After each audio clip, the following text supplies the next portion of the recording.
2002 Cafu রোনালদোর জামানায় শেষবার বিশ্বকাপ জয়। ব্রাজিলের 5 নম্বর টাইটেলের স্মৃতিতে ধুলো পড়ার 24 বছর হয়ে গেল, হেক্সা আর আসে না। 2026 বিশ্বকাপে এবার পাল্টাবে কি সমীকরণ? ফুটবল বিশ্বকাপ যেন দরজায় কড়া নাড়ছে, আর ঠিক এই সময়টাতেই অংশগ্রহণকারী দলগুলো নিজেদের সর্বোচ্চ প্রস্তুতিতে ব্যস্ত।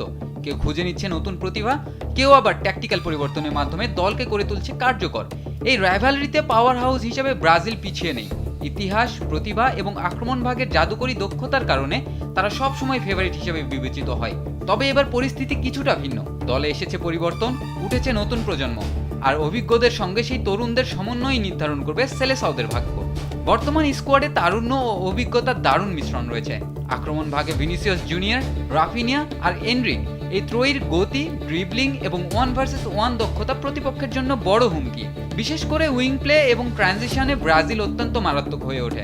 মাঝমাঠে ব্রুনো গিমারেস, ক্যাসিমিরো এবং দানিলো বল কন্ট্রোল, প্রেস রেজিস্ট্যান্স এবং ক্রিয়েটিভিটির মাধ্যমে আক্রমণ ও রক্ষণকে যুক্ত রাখে।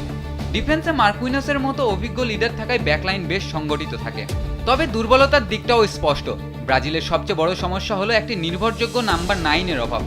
অতীতে রোনালদো নাজারিও বা রোমারিওর মতো ক্লিনিক্যাল ফিনিশারের অভাব এখনও পূরণ হয়নি। ফলে অনেক সময় আক্রমণ তৈরি হলেও শেষ মুহূর্তে গোল করতে ব্যর্থ হয় দলটি। এছাড়াও ডিফেন্সিভ ট্রানজিশনে মাঝে মাঝে দুর্বলতা দেখা যায়। ফুলব্যাকরা উপরে উঠে গেলে পিছনে স্পেস তৈরি হয়, যা শক্তিশালী প্রতিপক্ষ কাজে লাগাতে পারে। মানসিক চাপের মুহূর্তেও ছন্দ হারানোর প্রবণতা নকআউট স্টেজে বড় সমস্যার কারণ হতে পারে। এর সঙ্গে যুক্ত হয়েছে ইনজুরির বড় ধাক্কা। এদের মিলিতাও, রদ্রিগো এবং এস্তেভাওয়ের মতো গুরুত্বপূর্ণ খেলোয়াড়দের অনুপস্থিতি স্কোয়াডের ভারসাম্যে প্রভাব ফেলতে পারে। পাশাপাশি নেইমারের অনিশ্চিত উপস্থিতি দলটির আক্রমণ ভাগকে বড় প্রশ্নের মুখে ফেলেছে। এই প্রেক্ষাপটে কার্লো আনচেলত্তির অধীনে ব্রাজিল এক নতুন যুগে প্রবেশ করছে। ঐতিহ্যবাহী ব্রাজিলিয়ান ফুটবলের সঙ্গে ইউরোপিয়ান ট্যাকটিক্যাল দর্শনের মিশেলে তৈরি হচ্ছে নতুন এক স্টাইল।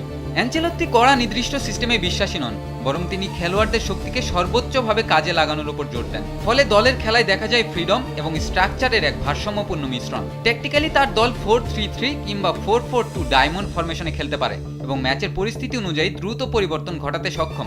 ফ্লুইড পজিশনিং তার কৌশলের মূল বৈশিষ্ট্য। উইঙ্গাররা ভিতরে ঢুকে পড়ে এবং ফুলব্যাকরা ওভারল্যাপ করে আক্রমণ তৈরি করে। ভিনিসিয়াস জুনিয়রকে ফ্রি রোল দিয়ে তিনি প্রতিপক্ষের ডিফেন্স ভেঙে দেওয়ার সুযোগ করে দেন, আর রাফিনাকে ব্যবহার করেন মাল্টি রোল অ্যাটাকার হিসাবে। মিডফিল্ডে অ্যানচেলত্তির প্রধান লক্ষ্য থাকে ব্যালেন্স তৈরি করা। ক্যাসিমিরোকে দিয়ে ডিফেন্সের সামনে একটি শক্তিশালী শিল্ড তৈরি করা হয়, আর তার পাশে থাকা প্লেয়াররা বল প্রোগ্রেশন, টেম্পো কন্ট্রোল এবং চান্স ক্রিয়েশনের দায়িত্ব পালন করেন। এর ফলে ব্রাজিল শুধু আক্রমণেই নয়, মাঝমাঠেও নিজেদের আধিপত্য প্রতিষ্ঠা করতে পারে। গেম প্ল্যানের দিক থেকে অ্যানচেলত্তি অত্যন্ত বাস্তববাদী। শক্তিশালী প্রতিপক্ষের বিপক্ষে তিনি মিড ব্লক বা লো ব্লক ব্যবহার করে কম্প্যাক্ট ডিফেন্স গড়ে তোলেন এবং দ্রুত কাউন্টার অ্যাটাকে যান। আবার অপেক্ষাকৃত দুর্বল দলের বিপক্ষে হাই পজিশন ও প্রেসিং ফুটবল খেলেন। তার দলের অন্যতম শক্তি গেম ম্যানেজমেন্ট। ম্যাচের গতি নিয়ন্ত্রণ করার এই ক্ষমতা নকআউট পর্বে বিশেষভাবে গুরুত্বপূর্ণ হয়ে ওঠে। সবশেষে বলা যায়, অ্যানচেলত্তির অধীনে ব্রাজিল ঐতিহ্যবাহী যোগো বুনিতোকে পুরোপুরি বাদ দেয়নি, বরং সেটিকে আধুনিক ফুটবলের সঙ্গে মানিয়ে নিয়েছে। সৌন্দর্য আর বাস্তববাদের এই ভারসাম্য যদি তারা ধরে রাখতে পারে, তাহলে 2026 বিশ্বকাপে ব্রাজিল আবারও শিরোপার খুব কাছাকাছি পৌঁছে যেতে পারে।